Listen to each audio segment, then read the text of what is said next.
विश्व नवनिर्माण की अनूठी ईश्वरीय योजना। त्रिमूर्ति। शिव का अर्थ है कल्याणकारी। परमपिता परमात्मा का यह नाम इसलिए है कि सृष्टि चक्र के अंत में जब मनुष्यात्माएं तथा प्रकृति पतित एवं तमो प्रधान बन जाती हैं, तो परमधाम निवासी परमपिता परमात्मा शिव ज्योतिर्बिंदु मनुष्य शरीर का आधार लेकर मनुष्यात्माओं और प्रकृति दोनों को पावन एवं सतो प्रधान बनाते हैं। उनके इस कर्तव्य की यादगार में ही शिवरात्रि अर्थात परमपिता के शब्दों में शिव जयंती का त्योहार मनाया जाता है। सुप्रीम सोल शिव किसी पुरुष के बीज से या माता के गर्भ से जन्म नहीं लेते। वे प्रजापिता द्वारा मनुष्य सृष्टि रूपी वृक्ष के चैतन्य बीज हैं और जन्म मरण तथा कर्म बंधन रहित हैं। अतः वे अपना कर्तव्य करने के लिए किसी साधारण वृद्ध मनुष्य के तन में दिव्य प्रवेश करते हैं। इसे ही परमपिता प्लस परमात्मा का दिव्य अवतरण कहा जाता है, क्योंकि उनका अपना शरीर नहीं होता है। उनका दिव्य कर्तव्य 3 चरणों में संपन्न होता है: स्थापना, विनाश और पालना। इन 3 कर्तव्यों के लिए वे अव्यक्त स्थिति धारण करने वाली 3 साकार देवात्माओं का आधार लेते हैं। वे देवात्माएं हैं ब्रह्मा, शंकर तथा विष्णु। मनुष्य सृष्टि रूपी रंगमंच पर उनके दिव्य अवतरण के बाद कौन सी 3 आत्माएं ब्रह्मा, शंकर एवं विष्णु के पात्रों का अभिनय करती हैं, यह जानने के लिए हमें सन 1936-37 में परमपिता प्लस परमात्मा के अवतरण से लेकर अब तक की घटनाओं को जानना जरूरी है। परमपिता प्लस परमात्मा का यह कार्य सन 1936-37 में पाकिस्तान के सिंध हैदराबाद शहर से प्रारंभ हुआ, जब उन्होंने दादा लेखराज नामक एक विख्यात हीरों के व्यापारी को विष्णु चतुर्भुज, नर्क की पुरानी दुनिया के विनाश और स्वर्ग की नई दुनिया की स्थापना का साक्षात्कार कराया। किंतु वे उन दिव्य साक्षात्कारों का अर्थ समझ ना पाए। उन्होंने अपने गुरुओं से इसका अर्थ पूछा, किंतु भगवान की लीला वे देहधारी गुरु लोग क्या समझें। फिर वे दादा लेखराज वाराणसी के प्रकांड पंडितों से इसका समाधान पाने के लिए गए, किंतु उन्हें वहां भी निराशा ही हाथ लगी। वहां भी उन्हें साक्षात्कार होते रहे, जिसकी तस्वीरें वे गंगा के घाटों पर बनी दीवारों पर बनाते रहते थे। जब कोई भी उनकी समस्या का समाधान न कर सका, तो उन्हें कलकत्ता में रहने वाले अपने भागीदार सेवक राम की याद आई। उस भागीदार की निष्ठा व ईमानदारी से प्रभावित होकर ही उन्होंने उसे अपनी कलकत्ता स्थित हीरों की दुकान की जिम्मेवारी सौंप दी। बाद में दादा लेखराज कलकत्ता गए, किंतु सीधे उस भागीदार को अपने साक्षात्कारों का वर्णन करने के बजाय उन्होंने अपनी नजदीकी संबंध की माता को सुनाया और उस माता ने दूसरी माता को सुनाया, जो बोलने सुनने सुनाने में सिद्धहस्त थी। बाद में जब सुनने सुनाने में सिद्धहस्त माता ने प्रजापिता भागीदार को सुनाया, उसी समय ज्योति बिंदु परमपिता प्लस परमात्मा शिव ने उसी माता और प्रजापिता भागीदार में साथ ही साथ उनके अनजाने ही प्रवेश कर लिया और इस प्रकार उस वक्त सिद्धहस्त माता द्वारा साक्षात्कारों का वर्णन सुनने सुनाने की प्रक्रिया द्वारा भक्ति मार्ग की तथा भागीदार द्वारा ज्ञान समझने समझाने की प्रक्रिया द्वारा ज्ञान मार्ग की नींव पड़ गई। इस प्रकार चूंकि परमपिता शिव ने सर्वप्रथम उन दोनों माताओं के समक्ष भागीदार में प्रवेश कर विश्व परिवर्तन का कार्य आरंभ किया, इसलिए वे शिव ज्योतिर्बिंदु ही भविष्य में ब्रह्मा, शंकर और विष्णु इन त्रिदेवों द्वारा संसार में अगला जन्म लेकर त्रिमूर्ति शिव के नाम से प्रसिद्ध होते हैं। कुछ समय के बाद दादा लेखराज ने भागीदार और नजदीकी संबंध की माता के प्रैक्टिकल पाठ और साक्षात्कारों के अनुभव से अपने वर्तमान जन्म के पाठ ब्रह्मा के स्वरूप और भविष्य सतयुग में कृष्ण के रूप में प्रथम महाराज कुमार के स्वरूप को भी पहचान लिया। इन घटनाओं के अनुसार परमपिता का कार्य क्षेत्र एवं परिवार पहले सिंध हैदराबाद, फिर कलकत्ता और तत्पश्चात कराची में स्थानांतरित हुआ। पहले कुछ वर्षों तक सिंध हैदराबाद में भागीदार द्वारा और फिर कराची में माताओं के द्वारा परमपिता ने ज्ञान और राजयोग की शिक्षा दी। प्रारंभ में यह परिवार ओम मंडली के नाम से जाना जाता था, क्योंकि ओम की ध्वनि लगाते ही सभी ध्यान में चले जाते थे तथा वैकुंठ और कृष्ण का साक्षात्कार करते थे।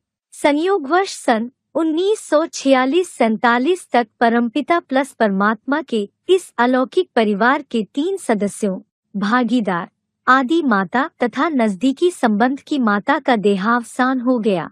तत्पश्चात परमपिता ने दादा लेखराज के द्वारा विश्व परिवर्तन का कार्य जारी रखा। उस समय मौजूद कन्या माताओं में एक उमराधे नामक कन्या भी थी, जिन्होंने अपने वर्तमान जन्म के सरस्वती नामक पाठ का और भविष्य सतयुग में 16 कला संपन्न राधा के रूप में प्रथम महाराज कुमारी के स्वरूप का भी निश्चय कर लिया। सन 1951 में यह परिवार पाकिस्तान से माउंट आबू, राजस्थान स्थानांतरित हुआ।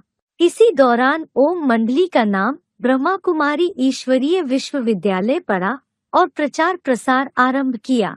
ज्योतिर्बिंदु शिव ने दादा लेखराज उर्फ ब्रह्मा के शरीर में प्रवेश कर सन 1951 से 18 जनवरी 1969 तक जो महावाक्य उच्चारे, उन्हें ज्ञान मुरली कहा जाता है। सन 1947 से 1965-68 तक ब्रह्मा कुमारी ओमराधे एवं दादा लेखराज ने जगदम्बा और प्रजापिता ब्रह्मा के कार्यवाहक पात्रों का अभिनय किया। 18 जनवरी 1969 में दादा लेखराज के देहावसान के बाद ब्रह्मा कुमारी प्रकाशमणि ने इस संस्था की बागडोर संभाली और उनके देहावसान के बाद उनके स्थान पर दीदी जानकी देश विदेश में फैली इस संस्था की मुख्य संचालिका बनी। ब्रह्मा कुमारी संस्था के सदस्यों ने समझा कि परमपिता शिव का अब कोई साकार माध्यम नहीं रहा और हमें ही स्वर्ग की स्थापना करनी है।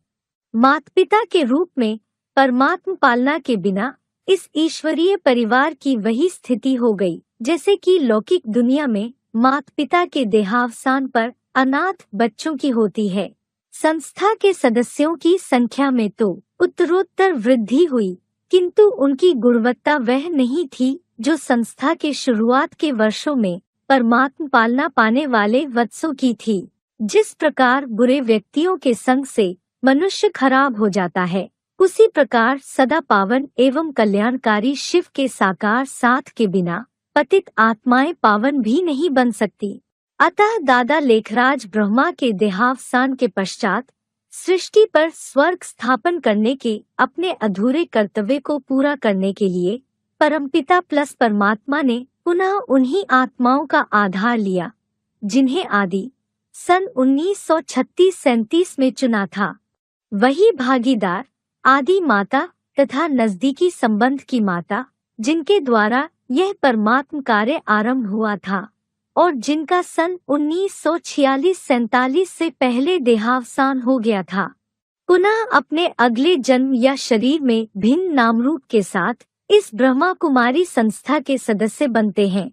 भागीदार की आत्मा पुनः फर्रुखाबाद जिले की कायमगंज तहसील में जन्म लेती है, आदि माता दिल्ली में जन्म लेती है और नजदीकी संबंध की माता अहमदाबाद में ब्रह्मा कुमारी बनने के बाद अफ्रीका में स्थित ब्रह्मा कुमारी सेवा केंद्रों की प्रभारी बनती है। नोट: माउंट आबू से उच्चारित मूल्यों और अव्यक्त वाणियों के आधार पर ऐसी उपरिवर्णित मान्यता आध्यात्मिक विद्यालय के सभी जिज्ञासुओं की है। सन 1969 में वह पूर्व जन्म की नजदीकी संबंधी माता ब्रह्मा कुमारी बहन अहमदाबाद के पालनी सेवा केंद्र में उस फर्रुखाबादी व्यक्ति को ब्रह्मा कुमारी संस्था द्वारा प्रतिपादित प्राथमिक बेसिक ज्ञान देने के निमित्त बनती है, किंतु वे उनकी ईश्वरीय ज्ञान संबंधी शंकाओं का समाधान नहीं कर पाती।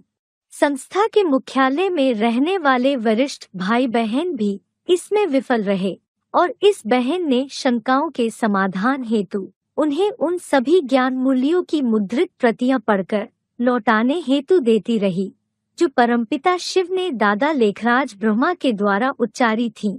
सन 1969 से ही परमपिता शिव ने उस फर्रुखाबादी के शरीर में गुप्त रूप से प्रवेश करना प्रारंभ कर दिया था, किंतु उसको इसका आभास न था। परमपिता की ज्ञान मूल्यों का गहन अध्ययन करते करते उनको शिव ज्योतिर्बिंदु की प्रवेशता होने के कारण न केवल अपनी शंकाओं का समाधान मिला, अपितु ब्रह्मा की वाणी मूल्यों में छिपे गुहे रहस्य भी उनकी बुद्धि में स्पष्ट होने लगे। उन्हें सन 1969 के बाद परमपिता शिव के साकार पात्र, सृष्टि के आदि, मध्य और अंत की मूल्यों में बताए गए रहस्य पर पूरा निश्चय हो गया। इसके बाद उन्होंने सन 1976 बाप के प्रत्यक्षता वर्ष से इस अध्ययन के द्वारा प्राप्त ज्ञान ब्रह्मा कुमार कुमारियों को सुनाना प्रारंभ किया।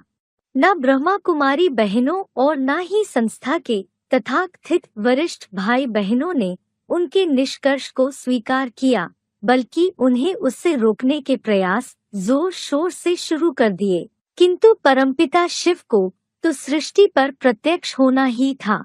दिल्ली में यमुना किनारे के सेवा केंद्रों में कुछ ब्रह्मा कुमार कुमारियों को उनके द्वारा दिए गए ज्ञान के आधार पर यह निश्चय हो गया कि यह किसी मनुष्य का सुनाया गया ज्ञान नहीं, अपितु स्वयं परमपिता शिव इनके तन द्वारा सुनाया गया ईश्वरीय ज्ञान है, जिसके द्वारा ही विश्व का परिवर्तन होना है।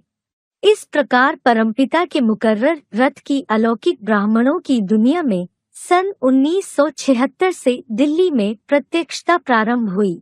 इस मुकर्रर रथ के द्वारा दिए गए ईश्वरीय ज्ञान के आधार पर ब्रह्मा कुमार कुमारियां यह समझने लगे कि परमपिता शिव ही प्रजापिता शंकर का पाठ बजा रहे हैं, जिन्होंने आदि सन 1936-37 में छोटी व बड़ी माता एवं दादा लेखराज की बुद्धि में ज्ञान का बीजारोपण किया था, और अब अंत में ब्रह्मा के मुख से निकली मूल्यों की टीचर के रूप में व्याख्या द्वारा फिर से अविनाशी सुख शांति का वर्षा दे रहे हैं। साथ ही उक्त दिल्ली में जन्मी कन्या, जिन्होंने आदि में माता के रूप में आदि देवी या जगदम्बा या आदि ब्रह्मा का पाठ बजाया था, अब पुनः जगदम्बा या ब्रह्मा बड़ी माँ का पाठ बजा रही हैं। वास्तव में दादा लेखराज ब्रह्मा की आत्मा ही उनमें प्रवेश कर यह पाठ बजाती है, और आदि अंत में पाठ बजाने वाली नजदीकी संबंध की माता, जो पिछले जन्म में सन 1942-47 के बीच में कुछ समय के लिए परमात्म परिवार की पालना का आधार बनी थी, अब निकट भविष्य में वैष्णवी देवी के रूप में इस एडवांस ज्ञान को सारे विश्व में फैलाने के निमित्त बनेगी, तथा प्रजापिता के साथ विनाश के पहले और बाद में भी वैष्णवी देवी या विष्णु अर्थात लक्ष्मी नारायण के रूप में पालना का पाठ बजाएगी। इस प्रकार उच्चारित मूल्यों के अनुसार उपर्युक्त तीन आत्माएं ही आदि में और अब अंत में भी ब्रह्मा, शंकर और विष्णु के रूप में निराकार परमपिता शिव के तीन दिव्य कर्तव्यों, नई दुनिया की स्थापना, ब्राह्मणों की पुरानी दुनिया, ब्रह्मा कुमारी विद्यालय का विनाश तथा नई दैवी दुनिया की पालना के निमित्त बनती हैं।